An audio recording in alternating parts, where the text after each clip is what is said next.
అంటే మీ బాబాయ్ని చంపేశారు అట్టనే, ఆయనే చంపించాడు, వాళ్ళ బాబాయ్ని జగన్మోహన్ రెడ్డి చంపించాడు, సొంత బాబాయ్ని లేపేశాడు, తప్పు కాదంట. వివేకానంద రెడ్డిని జగనే చంపించినాడు, లేవేసినాడు, ఇదే కదా. వీళ్ళు ఖచ్చితంగా 2-3 రోజుల తర్వాత, ఇంకొక 2 నెలల తర్వాత, సంవత్సరం తర్వాత ఏం చెప్తారు తెలుసురా?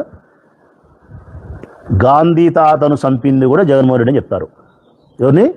గాంధీ తాతను చంపింది కూడా జగన్మోహన్ రెడ్డి అని చెప్పి నమ్మించగలుగుతారు ప్రజలారా.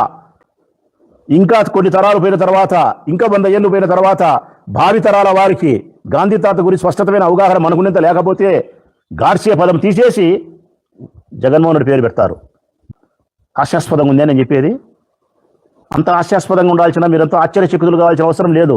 ఎందుకంటే కన్నా అందుకు ఎన్నో ఉదాహరణలు చూపిస్తగలుగుతా. అంతకుముందు ఎన్ని అబద్ధాలు చెప్పినారు ఉదాహరణ చూపిస్తా.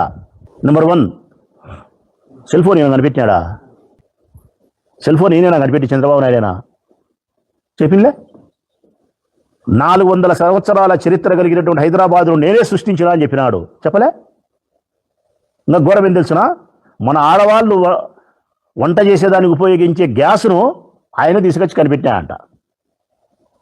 ఆయనట కనిపెట్టింది.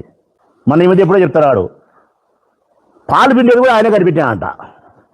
పశువులకు పాలు పిండేది కూడా ఆయనే కనిపెట్టినాడంట. మా ఆడవాళ్ళకి ఎవరు తెలుదబ్బా మా పల్లెల్లో.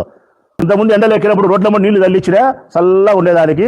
ఇప్పుడు యూకే అంతా చేస్తానంట, లండన్లో రోడ్లమ్మడి నీళ్లు తలుస్తానంట. ఆయన నేర్పించినారంట, ఆయనే ఫాలో అవుతున్నారంట. ఇన్ని అబద్ధాలు చెప్పిన మనిషి సెల్ ఫోన్ మనం కనిపెట్టింది కాదు అని తెలుసు. హైదరాబాద్ ఎప్పుడో 400 ఏళ్ళ కిందట తెలుసు. ఇన్ని తెలిసిన సత్యాలను సైతం మార్చి అబద్ధాలు చెప్పగలిగిన నీవు రేపొద్దున గాంధీ మహాత్ముని, గాంధీ తాతను కూడా జగన్మోహన్ రెడ్డి చంపినాడని చెప్పడానికి నీ నోరు వెనకాడుతుందే? మీదేమన్నా నేలకి, నాదేమన్నా తాటి పట్ట. ఎన్ని అవతారాలైనా మారుస్తుంది, ఎన్ని రకాలైనా మారుస్తుంది అది.